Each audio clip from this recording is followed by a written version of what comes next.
All right, guys, I was insanely intrigued. Everyone talks about Aputure, and Aputure pretty much runs everything. Again, at the end of the day, I think this is like the Forza 500 is the best bang for your buck. All right, guys, for this first clip, we just had each light set up with their bare bulbs on at 100%, and they were placed about 6 feet away. Now you can see that the output is actually pretty similar. The Aputure is maybe a hair bit more brighter, but I think the biggest difference is the color temps. So when you look at the Nanlite, the skin almost looks kind of yellow, and then if you look on the Aputures, it almost looks like too blue and magenta. Now, both of these could be easily fixed in post. We didn't use a color checker or anything like that. I wasn't really interested in doing the color temps and all that because I didn't think it would be that big of a difference, which I don't think it really is. But now on this next one, we have both lights set inside of a 60-inch octabox. And it's about 3 to 4 feet from Christian. And now we're starting to see the Aputure 600D's extra 100 watts on it. So this is kind of an important thing. If you have the Forza 500 with this standard reflector dish and you're bouncing it through a scrim or bouncing off the wall or something like that, the power is going to be equivalent to the Aputure.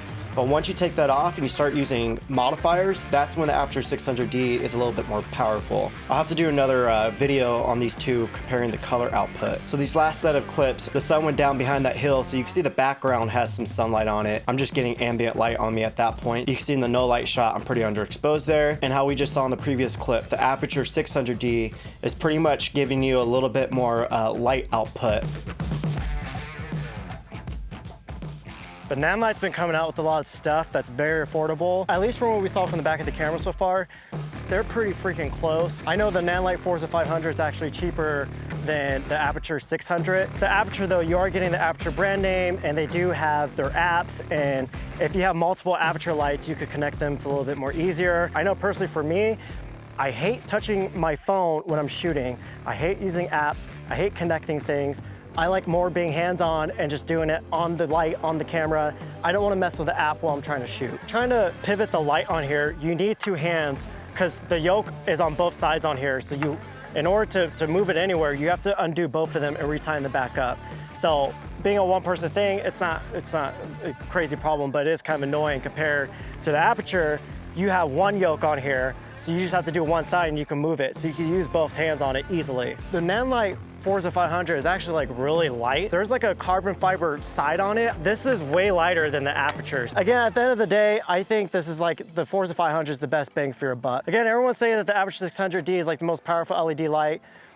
We just put them head to head, and honestly, they look like the same. So I don't know. We could just look at quality real quick. So it looks like there's a piece of glass that's sitting over the Aputures, and then the Nanlite's pretty much kind of like bare bulb, which I mean, they might have something protective over it, I'm not sure. I think it comes down to more of the micro details. You can see like the end of the cables here, the Aputures looks a little bit more beefy. So one cool thing too though about the Aputure is it can run off 14.4 volt, 26 volt, and another volt above that. But the 14.4 volt is standard V-mount, so all the V-mount batteries that we use for our cameras and everything can run on this. 14.4 volt batteries on here though only runs at 50%, I think. On the Nanlite, you can only use 26 volt V-mount batteries.